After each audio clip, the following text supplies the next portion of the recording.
So we start with the role of governance in health and safety, and obviously understanding exactly what the entity is a good place to start. So whether it's a partnership, whether it's a sole trader, whether it's a trust or a company, understanding that specific entity.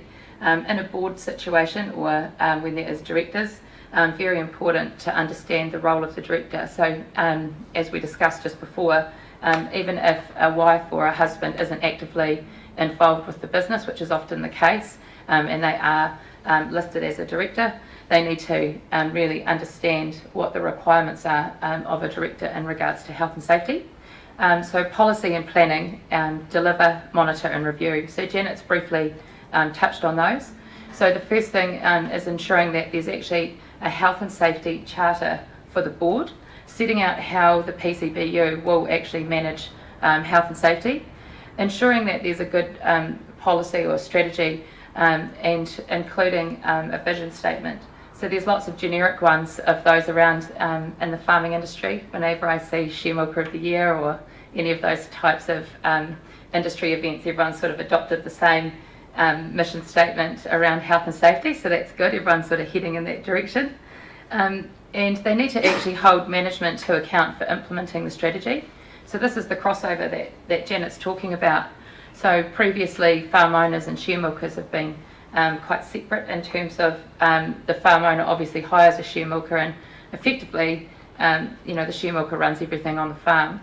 But the directors need to ensure that management is actually implementing. So, and when I'm talking management, I'm talking whatever the structure, whether it's a share milker, contract milker, or a farm manager, that they are actually adhering and implementing that health and safety strategy. Specifying targets that they can actually measure against. So that could be, as Janet mentioned, loss injury time, number of incidents, number of accidents, and also looking at the level of reporting. Whenever I go to a farm and see a complete clean incident and accident register, I always find that quite amusing and realise that the employees are probably not engaged. And at training, when I say, has anyone been kicked by a heifer during calving? And pretty much all their hands go up and no one's filled out the accident or incident register. That's the sort of things the director can do to know if the policies are being adhered to. And also the directors need to manage the health and safety performance of management and giving them direct feedback in the way that they are dealing and adhering with health and safety strategies that have been implemented.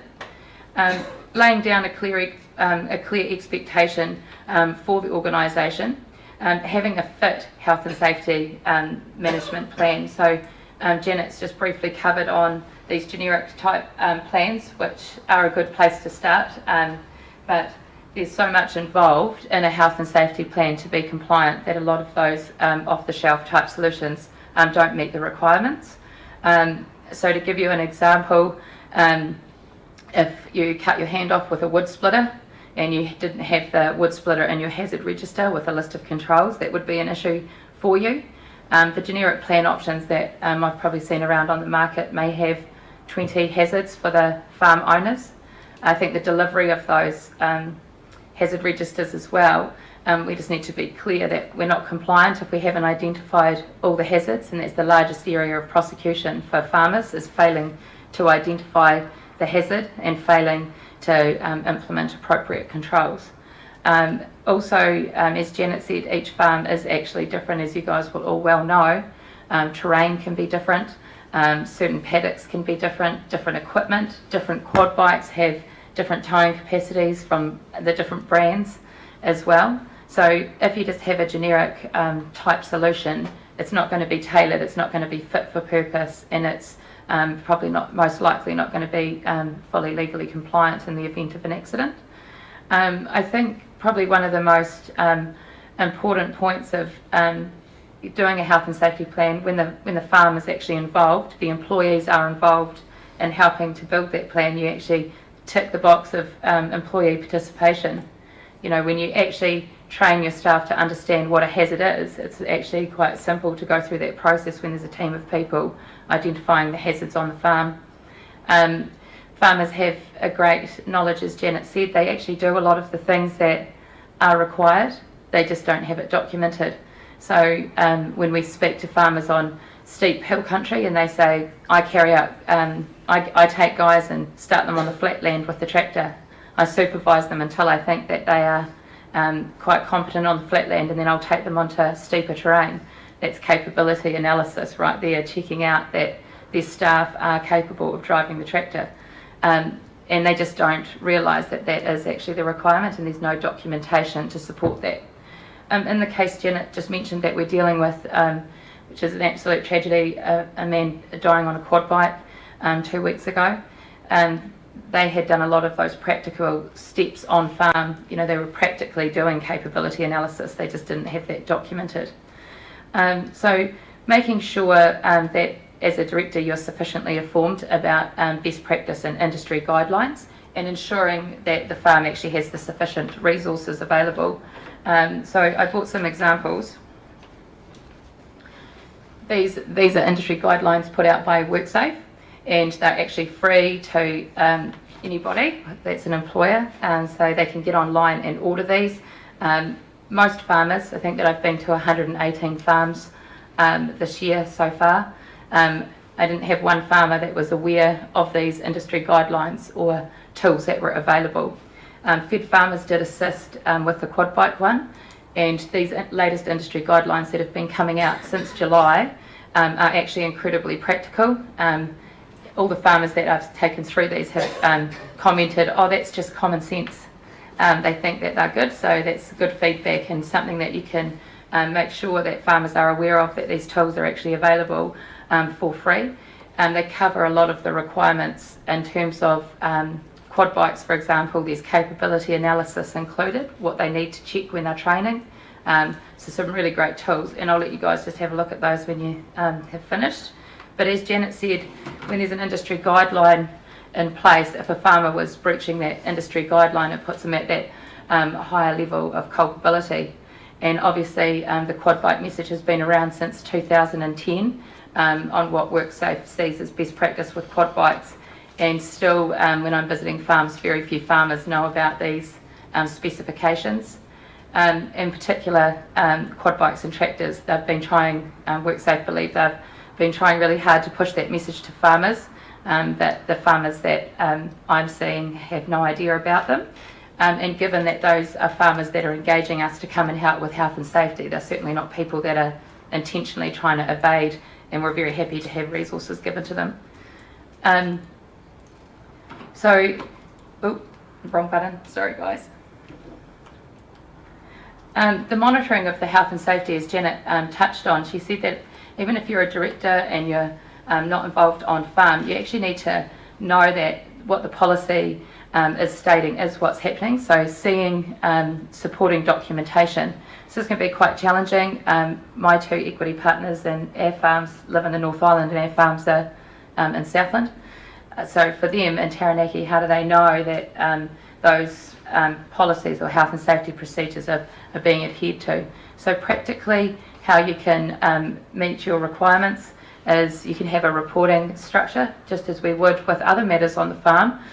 We can have a template that's given to the on-farm management to be sent to the directors, and these points that I list here, data on all incidents, near misses and illness, absentee rates, data on routine exposure to risks that are harmful to health, such as high noise, toxic chemicals and bullying. So you can have a set list that the management sends through to the directors of the company so that we know what's happening. There's simple tools like 4M, the company, and they bring out a decibel tester that's really great. You can just have it on your clothing. So when you go into the cow shed, you can do your own noise test, and it costs $40, and it's what the WorkSafe inspectors use when they're going to cow sheds. That's the sort of health monitoring that we can carry out on farm simply by doing it ourselves. It would give us an indication if we're meeting that requirement. Ensuring that we've got actions in place aimed at preventing harm, such as training. A large amount of farmers are unaware of free industry training for quad bikes, tractors, two-wheelers and chainsaws. So, you know, when we're talking to them about this available training, again, it's something that you guys could be sharing with farmers as well, and encouraging that professional training being given to them for on-farm. My husband used to say to me, I've been driving tractors since I was 8 years old, I don't need to go to your tractor course. And I convinced him to go from the point of view that if he didn't want to go, then potentially our employees would see little value in going to the tractor course. And he come home and he said, oh, it wasn't actually too bad, I learned a few things. And I didn't even go, I just said, oh, that's good, that's good. So the courses are practical courses, they're not full of paperwork, so they're quite appealing to farmers that go. They do hill slides, and it's actually really good. And it also for farm owners and share milkers, then it will ensure that when they continue to train their people from there on, they know all the points they need to cover in that training. So, and while there's funding for it, it's a great opportunity for farmers to get involved in that training. Maintenance programs, a large amount of, well, it's 86% of all farm fatalities involve vehicles or machinery, and in particular tractors. We all hear all the hype around quad bikes. There's on average 5 quad bike fatalities a year, but tractors are actually killing more farmers, which is horrific. 4 out of the 5 fatalities in Southland last year, the seatbelt was still in brand new position on the tractor, had never even been undone.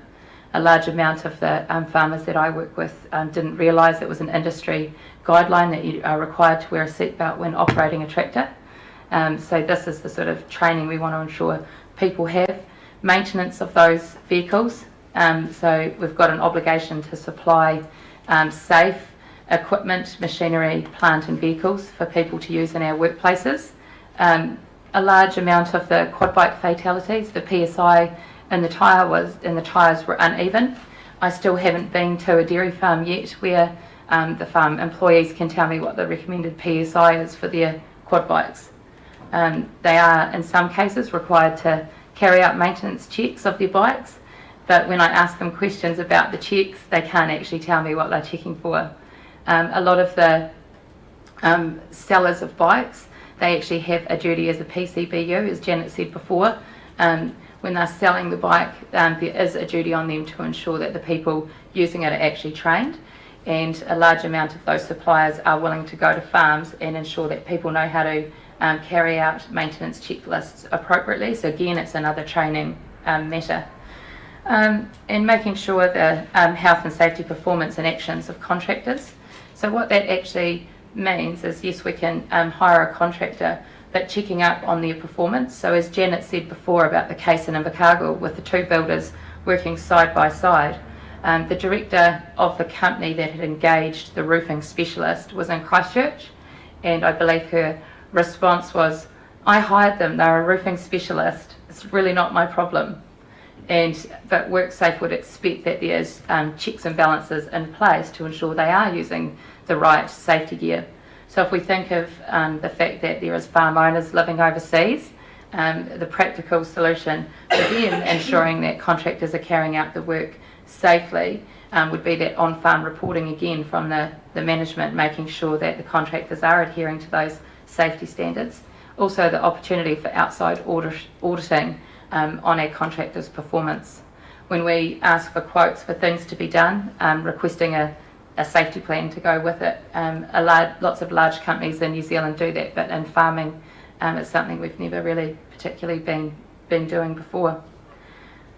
And as I said before, considering having external audits, the farms that we've worked with over the last couple of years, when we provide an external audit to them, it then gives them that tools and the experience to be able to carry on and do internal audits themselves, so they can review those processes once they've sort of got a system. But if they understood and sought out training for themselves, they would be able to carry out internal audits as well. So in the case of the farm owner with a share milker, hi share milker, can you please provide me your training records? So you actually cite the training records, and that's the sort of level that we'd want to go to. Just quickly, you're saying about not many people knowing about industry guidelines for seatbelts on tractors. And you're saying about people selling motorbikes. Is it not the responsibility of the people selling the tractors to tell the people buying the tractors they have to wear a seatbelt? When you buy a tractor, there's like a big white sticker usually on the left-hand side of the tractor saying operator must wear a seatbelt. And that's enough. And also they give you a safety handbook with the manufacturer's recommendations. A lot with this new PCBU concept, I believe that tractor companies, any suppliers to our farms, are going to become more accountable and have a lot bigger duty on them as well.